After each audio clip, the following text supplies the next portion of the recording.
Hi everyone, this is Christine. I'm the creator of Stadium, the competition platform, and today I'm going to show you how to create an account and make your first tournament. So the first thing you're going to do is go to stadiumcompete.com and we're going to create an account. I already have an account, so I'm just going to log in, but you can click sign up and it's the same thing. All you need is an email address and password.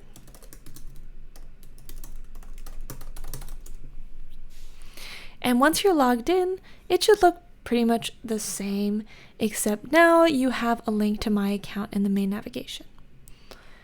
When you click my account, it shows a little toggle switch that says organizer mode. We're going to turn this on.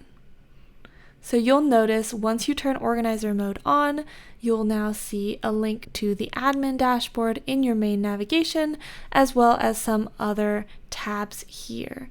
So I'm going to go ahead and go to my admin dashboard. Inside my admin dashboard, I'll have a demo tournament that's already created. This is for you to really play around in. There's fake players already entered in, so you can see all of the features as they're filled in. But today we're going to create a new tournament. So I'm going to go back to my admin dashboard and I'm going to click New Tournament. So the only two required fields here are the name and the start date. So we will go over all of the more custom settings in other videos, but for now we're just going to do something very simple today.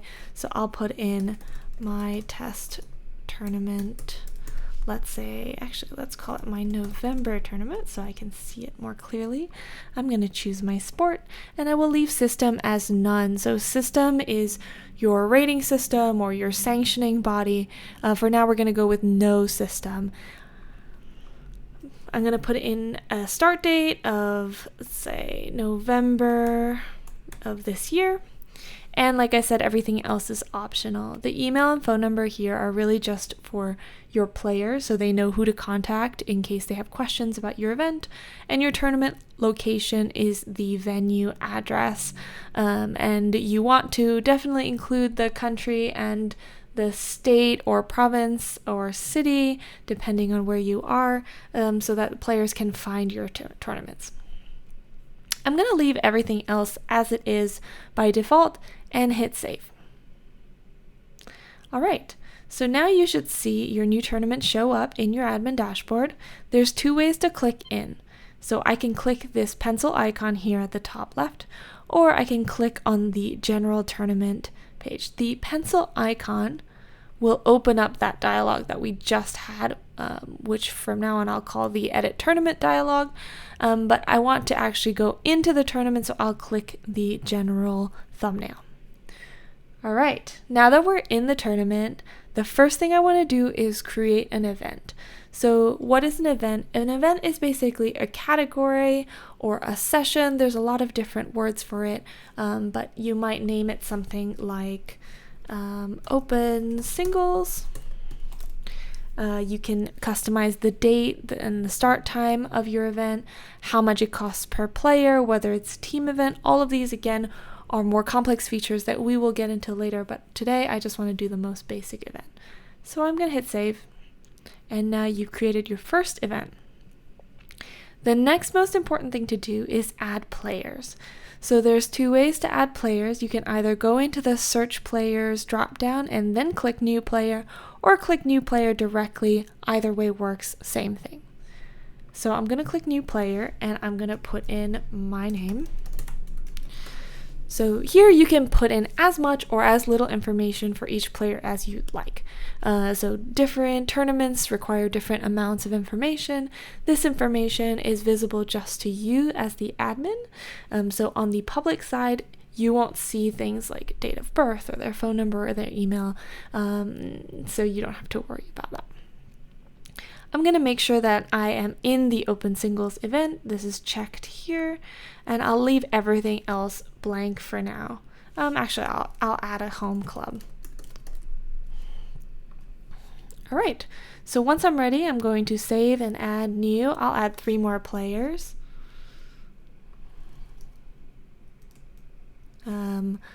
Let's do, I'm going to put in choppers because I'm a chopper. And that's what I always do. So I will select the open singles event for everyone, save and add new.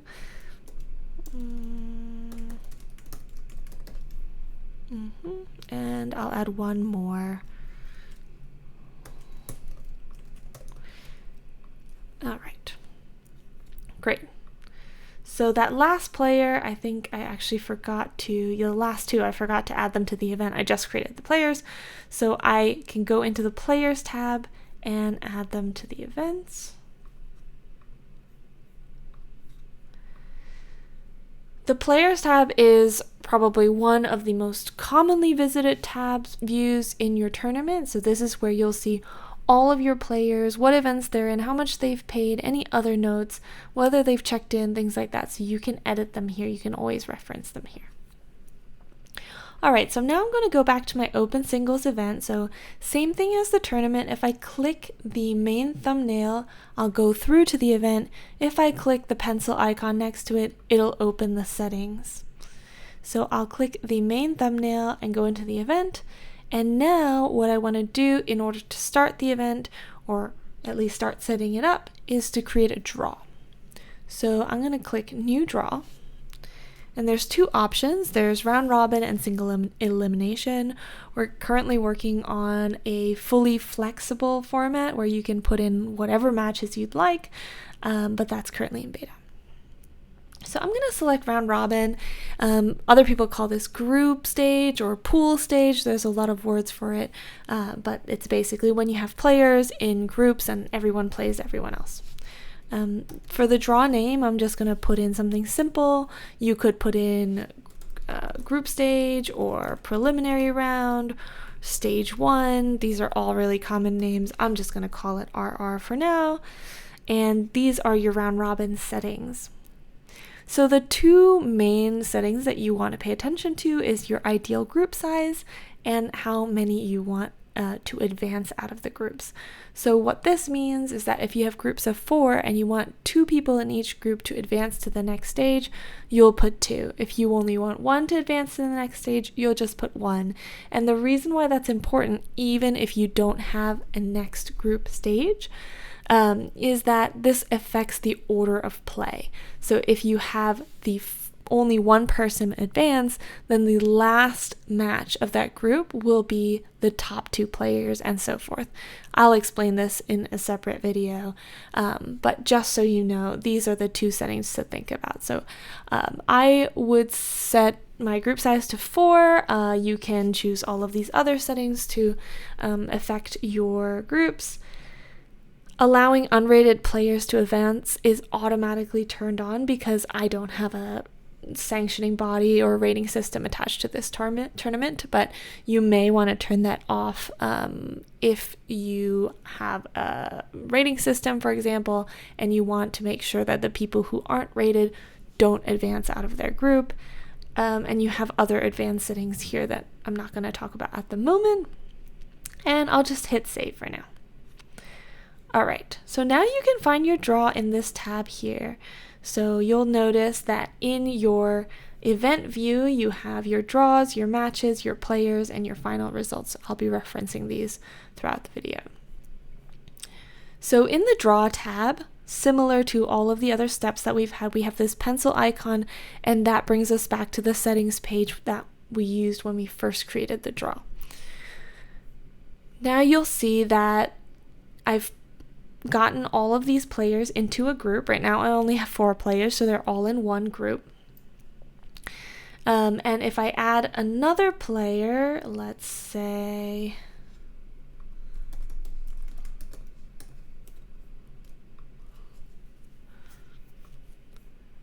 now, even though I asked for groups of 4, since that's not possible, it split them up into groups smartly.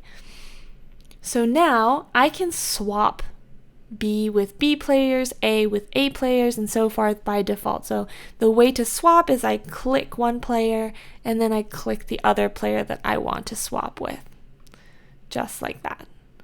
Now you'll notice that if I try to swap C with A, nothing will happen, and that's because seeding rules are on. So by default, we don't want tournament organizers accidentally swapping people of different seeding levels, but if you want, you can turn seeding rules off, and then you'll be able to swap whomever you want.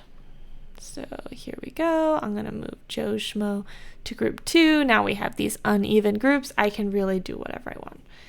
So I'll do this. And once I'm happy with the draw, I'm going to hit Finalize Draw.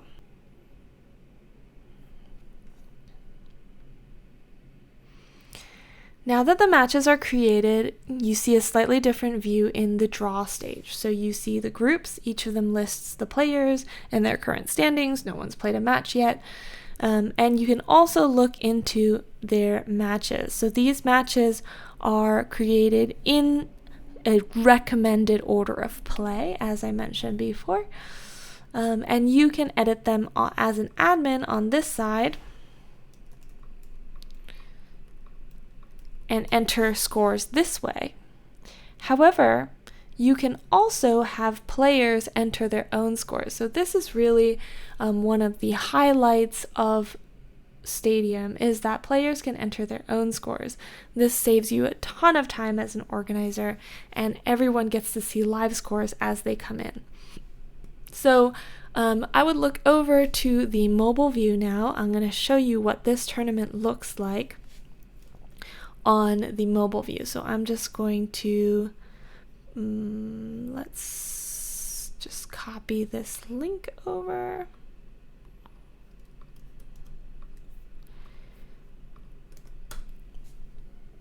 All right, so typically I would have just gone and found this tournament in the directory, but because this is not yet published, I have to copy and paste the link directly. But this is what players see. So players are able to see most of the information that you have, so the player list, the matches, the draws, the live scores. They're also able to report. So the first thing I'm going to do is click Report Scores As. I'm going to click a player. Right now I haven't entered any player's date of birth, so there's no verification. I'm just going to click Verify. And then once I'm verified, I can close out of this window, and now you'll see when I go down to my own matches, now there's a pencil icon next to my matches. And so this is what players will see while they're playing on their phones or other devices. They'll be able to press this button and then enter in their own scores.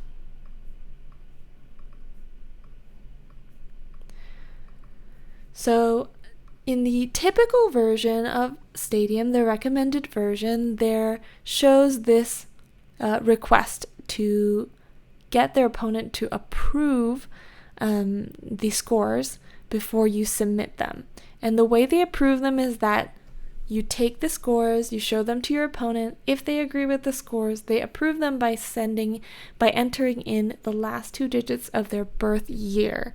Now, again, for this tournament so far, I haven't put in anyone's birth date, so there's any 2 numbers will work in this case. But if you've entered in the birth dates of your players, this should work as a very easy verification process where you don't have to give out separate passwords or PIN numbers or anything like that.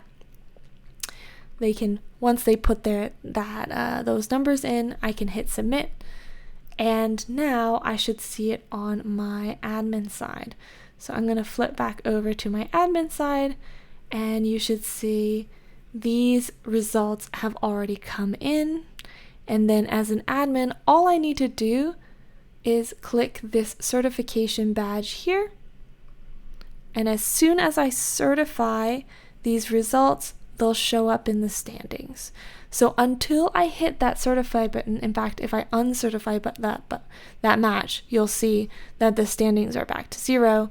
Until I hit that certify button, those matches don't count. So this is kind of a safeguard so that your tournament umpires or referees are making sure that the results are correct before people start seeing final results and standings and things like that. All right. So one other thing that I wanted to show is that, okay, if you have a casual tournament and you don't want people putting in their birth dates and things like that, and you know, it's more relaxed and it's not sanctioned, what you can do is go into your tournament settings and use simple verification. So this simple verification by PIN number allows you to use any PIN number. Actually, I was going to say 4-digit, but you can put in whatever you'd like here. So right now we'll just put 1, 2, 3, 4. If I do that, then now if you look on the mobile view again, you'll see that instead of validating by player, I can just enter a PIN code. Once I enter that PIN code, I can enter scores for anyone's matches. So this is less secure, of course, but it's easier. So this is kind of a trade-off. If you have a more casual event, this is what I would recommend. So same thing, you can put in your scores.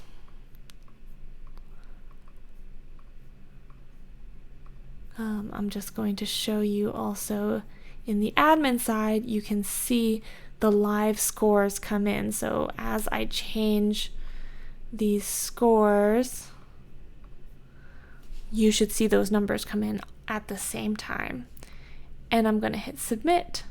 Again, all I need to do is certify those results and the standings will be updated.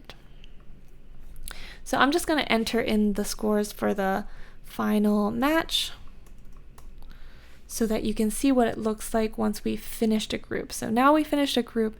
It says the matches are complete and these 2 players have advanced. If you have any questions about how the ties are broken or how the standings are calculated, there's an explanation button. There's a lot of small features, again, that I won't go into right now, but you can explore at your own time. All right. So finally, what I'm going to end today with is you can create as many draws as you want. I'm going to create right now a single elimination draw where the winners of my previous draw are automatically seeded in to my single elimination draw. This is a very common format. I can create as many draws as I want with an event. I can make it as complicated or as simple as I want. Everything is built to be flexible enough for almost any format. If you have any questions at all on how we can support your specific format or other feedback that you have about Stadium, please don't hesitate to reach out. All of the contact information for support will be listed in this video. And thanks for watching and thanks for trying Stadium.